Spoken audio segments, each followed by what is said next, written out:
doing? I'm cleaning up. Cleaning up for what? Because we've got guests coming. Yes, we've had nobody in this house for 12 months. I know, but we've got a subscribers. Look, they're all there waiting. Hola. Oh yeah.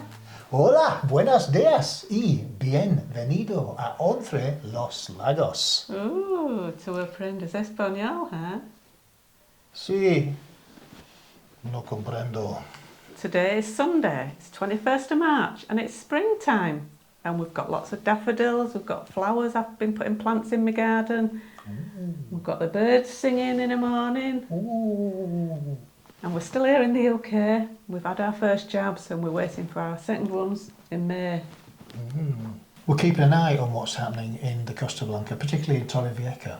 And we're hoping for Spain to catch up with us. We're doing really well. We've done 50% of the adult population have had their first jabs, but Spain have only done 12%.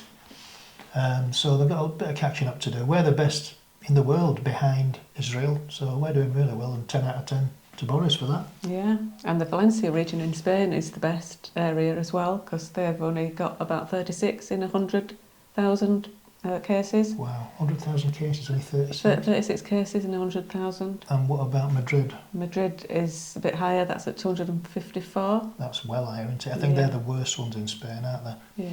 So all these statistics we get from Spain Speaks, from Stuart at Spain Speaks. He's the channel that we watch to get all this information.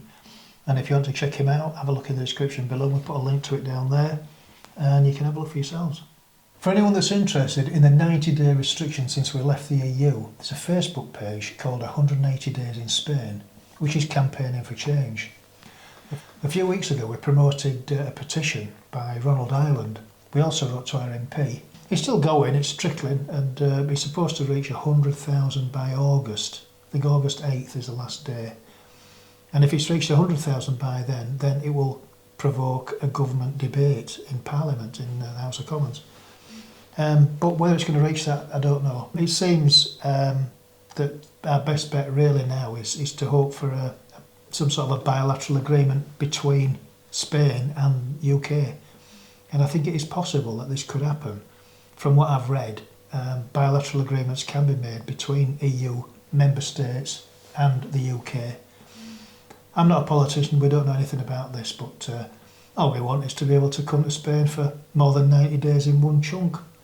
Because at the moment, to plan your holidays for the year is pretty much rubbish, isn't it, really? It's very difficult. When you're retired, I mean, obviously if you're not retired and you just go for 2 weeks in Costa del Sol and what have you, that's not a problem at all. But for people that have invested in property in Spain and they want to go there whenever they like, then it's a problem.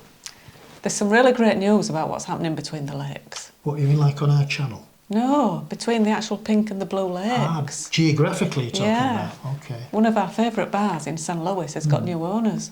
Oh, you mean Gareth and Helen from Casa Espania? Yeah. Wow, we bought our house from them. Yeah, did a really good job for us as well. Yeah, they did. Well, they made an announcement last week. I'll put a link in the description below. Telling us all about what they were going to be doing. Oh, okay. Casa Ventutra is now the Oasis at San Luis. They have some fantastic plans for it. Yeah, the pool and the facilities will open this year in May, and they said there'll be a total revamp by next summer. Talk of a chill-out bar on the roof, regular events in the main building, including weddings and lots of live entertainment. For more information, check out their Facebook page, which is called Oasis San Luis, and also T.Co's channel, because they're going to be giving regular updates on their channel on YouTube. Link in the description below. Right, okay, well, away from the chatter, we're going to reminisce now back to May 2018, before anybody had even heard of COVID-19 or the coronavirus. And this is a little bike trip we had on the seafront in Torrevieja. And we're hoping that we'll be back there soon and it'll be like that again. Fingers crossed. Yeah.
can't wait to get back there now after seeing all that. Well, we're all ready now. We've got the passports. We've got the new black British UK passports, post-Brexit passports. And they've got more than 6 months on them. We're ready to go. We're ready to go, and I could just say I'm glad you've made the effort today What do you mean? after seeing your picture in there. What's wrong with my picture? Well, you've got dressed. You haven't got dressed there. I had my dressing gown on, didn't I must say. Yeah, You just lived in your dressing gown. I did. Anyway, I'm making an effort now. So you look nice on yours, you see. Nice picture. That I took that picture on my new camera. And I think it was the first picture I took on my new camera. So it's very sharp, very crisp. Yeah, and, very good. I see you've combed your hair. So Yeah, I always comb my hair. Have you combed your hair? on that note, it's a thumbs up if you enjoyed the video. It's a thumbs down if you haven't enjoyed the video. Please subscribe if you haven't done so already. And don't forget to hit that notification bell. 3, 2, 1. Clang! It's a tin. Tin, tin, tin, tin. Tin, tin, tin.